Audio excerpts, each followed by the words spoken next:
coup, c'est comment? Vous préférez toujours jouer avec Eliamik? Je répète ma question, vous préférez toujours jouer avec l'assassin? Alors oui, vous pouvez ne pas l'aimer, ne pas l'apprécier. Et je suis désolé, ce soir, Issa Diop, il fait un match de patron, de costaud. Tout comme Chadji Riyad à ses côtés, ce soir, la charnière a été impeccable. Face à cette belle équipe équatorienne, le Maroc et l'Équateur se quittent dos à dos. Il y a plein de choses qui m'ont pas plu ce soir, dont le match de Abdé. Je veux bien accepter que ce soir-là, tu as eu du mal à faire des différences parce qu'en face, tu as l'un des meilleurs défenseurs du monde qui s'appelle William Pacho, tu as Incapié, tu as Ordonez, c'est très solide. Mais au moins, évite ses contrôles ratés, ses passes ratées. Vraiment, son match-là, il est à jeter à la poubelle. Comme le match de Ismail Saibari qui a été placé en faux numéro 9. Je suis pas fan. Au moins, Wahbi, il a ce mérite d'essayer. Il faut se dire que ce rassemblement sert à tenter des choses. Et moi, j'aime bien. Pour moi, le ou les satisfactions de ce soir, ce sont Issa Diop et Chadji Riyad. Yassine Bounou, bon, comme d'hab, il est exceptionnel. Mais cette charnière centrale, j'aime beaucoup. Encore une fois, celui qui dit que je préfère jouer avec Yamir, Wallah, t'es fou. Comment ça, Issa Diop, il va jouer pour le Maroc? Alors les gars, est-ce que vous pouvez me dire, il est marqué quoi ici? Fédération marocaine de football. Est-ce qu'il est marqué poubelle officielle de l'équipe de France? Non les gars, non les gars, c'est pour ça je vous le dis les frères. Si on fait vraiment jouer ce joueur dans l'équipe du Maroc, on n'a absolument aucune fierté. On est les victimes de l'Afrique les gars, je vous le dis. Un joueur qui va avoir 30 ans, qui veut jouer et qui veut rejoindre cette équipe du Maroc à 3 mois de la Coupe du Monde. Quelques années après avoir dit ça, les gars, après avoir dit, écoutez bien. Sélection parce que j'ai pas été en équipe de France, ça serait un petit peu hypocrite de ma part. Parce que... Hypocrite de ma part. Hypocrite, on va même pas les blancs, ça serait hypocrite de ma part. Donc nous, on va ramener des hypocrites en fait. Nous, on va jouer avec des hypocrites, des traîtres, des égocentriques. Voilà les gars, on va aller où comme ça avec ça? Je vous le dis les frères. Mais hors de question de le voir lui jouer avec cette équipe du Maroc. Alors, je vous vois venir les gars.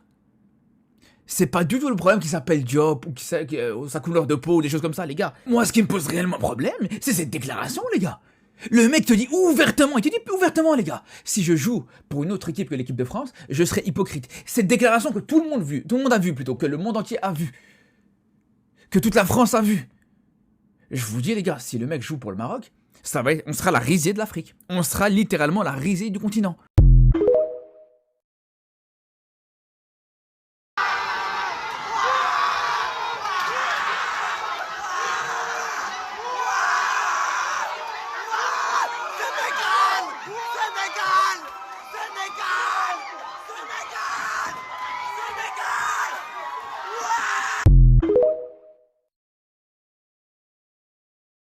Ah, le Sénégal vient de sauver le Maroc. Ah, Issa Diop.